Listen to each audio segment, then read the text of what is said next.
Kishini ixlosini zaiflashtirib tashlaydigan bir kasal bor. Kishining ixlosini zaiflashtirib tashlaydigan bir narsa bor, bir kasal bor. Nima u? Banda qilgan amaliga Allohdan mukofotni talab qilishi. Qilgan savob amalingizga Alloh taolodan mukofotni talab qilishingiz. Parvardigor, men namozni o'qidim, endi so'raganimni ber.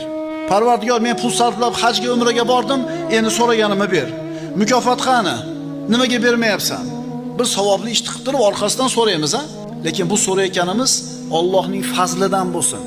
Nima degani? Alloh taoloni rozi qiladigan ishni qildik, orqasidan duo qilyotib, namoz o'qiganim uchun ber emas, roza tutganim uchun ber emas. Balki so'rang, Parvardigor, o'zingni fazli marhamatingdan ber deylik.